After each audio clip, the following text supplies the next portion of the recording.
Welcome. This is David Boles, Human Meme. Today's topic: the failure of advertising and marketing. Is there anything more reprehensible than advertising and marketing? Trying to sell you something you know you don't need, and then trying to profit from telling you things you already know. It's like selling water to a funnel. Just pay for the experience as it flows over you and then disappears forever. I am again reminded of the excellent quote from playwright Eugene O'Neill in 1920, when he warned us, "The challenge of the 20th century is dealing with the failure of science and technology to replace the death of the old God." And Eugene O'Neill was right. We have mechanized our morality, and we have turned over our decision-making to machines, and we've lost the wonder of us. So now, if I were to use Eugene O'Neill's quote to inspire the title of this Human Meme podcast episode, it would be this: the failure of advertising and marketing to replace the death of horse sense. Yes, horse sense. Are you old enough to remember what the phrase horse sense means? If you're a millennial or younger, chances are you may have no idea what I'm talking about. Webster's dictionary defines horse sense thusly: plain, shrewd, unsophisticated, common sense. Yes, right. Common sense. Buying what you need, knowing what you have, making both ends of the spectrum meet in the middle. Many of the best people I know have horse sense. Farmers have horse sense, as do the poor, as do those who live in rural areas. Horse sense is buffeted by a pretty good bullshit detector, too. And the opposing opposites of horse sense are advertising and marketing. And advertising and marketing are counting on your lack of horse sense to help you win their day. Advertising. The cynicism in advertising is always dismaying to me. Advertisers spend money to bring you into their aisle or their idea. So you'll vote with your wallet and spend good and right money on something you do not need. If advertisers had something you really and truly had to have in your life, they wouldn't need to advertise.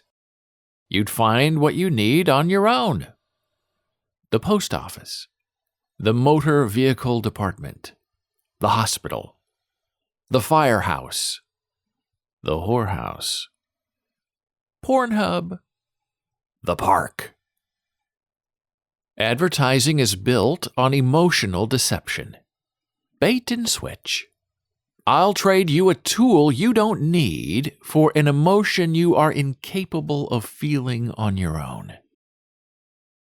Just pay me a little bit. I'll make you feel better.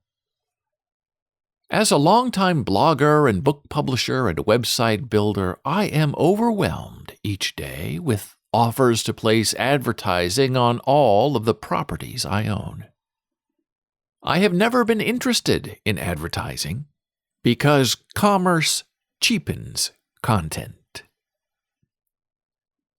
And there are some around me, colleagues, friends, who claim I'm a fool, that I'm leaving good money on the table. And to those, I reply, advertising taints the truth and ruins facts.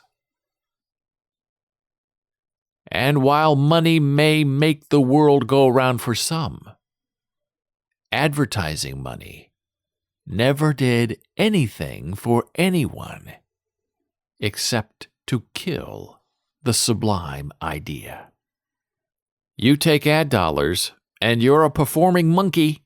You don't answer to yourself anymore. You've sold your aesthetic to the highest bidder for proper placement and performance analytics.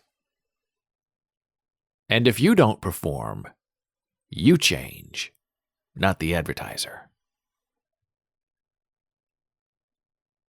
If you believe in yourself, and if you believe in your own property, then you don't need advertising dollars to make you successful. Because ad dollars aren't for you.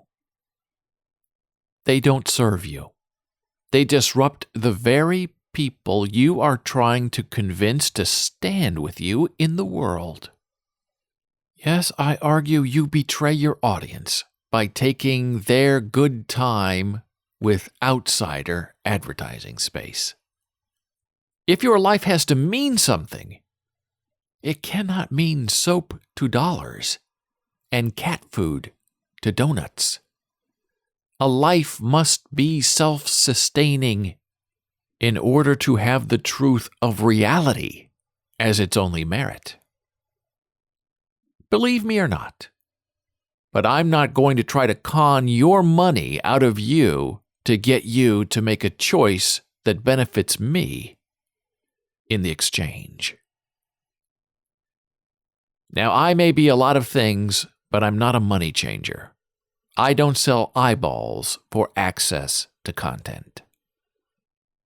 Now, with all of that said, yes, I do very limited advertising on Facebook and Twitter, because that's the game. And I will give you my money to corrupt your audience on your site. But I will not allow a counter-corruption of my readers and the dedicated community I have carefully and cautiously crafted with trust and intention. Marketing. Marketing is the ugly bastard child to advertising. If I am deluged by advertising requests, then I am positively drowning in marketing scheme requests. Marketing is about packaging and presentation, and social media and promoting busy things. I don't care about the latest idea, currently funnel selling, or whatever the latest scheme is to get your money. It's all renamed and relabeled for the resell, generation to generation. And I never want a web seminar on anything.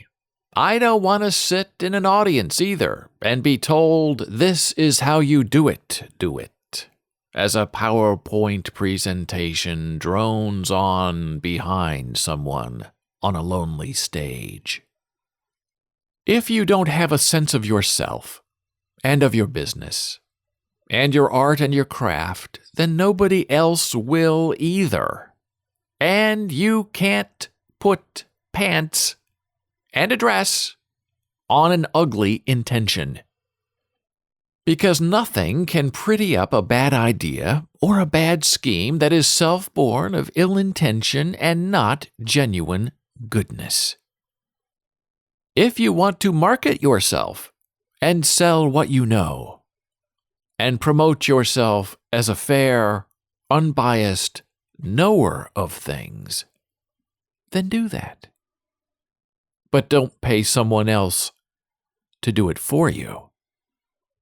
You must inherently know you are your own best PR machine, and the real PR and marketing mechanizations are all about relationships, where favors and theories and expense accounts are traded between insiders for chits against access to grab the next dummy in the cash cow line. And yes, I am conflating advertising and marketing and PR and all of that business fakery that claims to work, but never really does. Because they are all the same proof, the same strands in a rope, used as a noose against our common sense.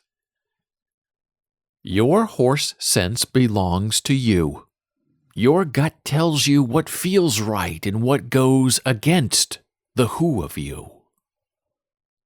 Allow your horse sense to guide you into goodness and a right path. And others will naturally follow you if you just let them. Because everyone wants to be a part of something, and to feel valued and appreciated and not ripped off. Because the human condition, this human meme, belongs to no one and everyone. And it doesn't take a lick of horse sense to figure that out, unless you've already sold out to the biggest bidder against your own best interest. Thank you for listening. Be a human meme.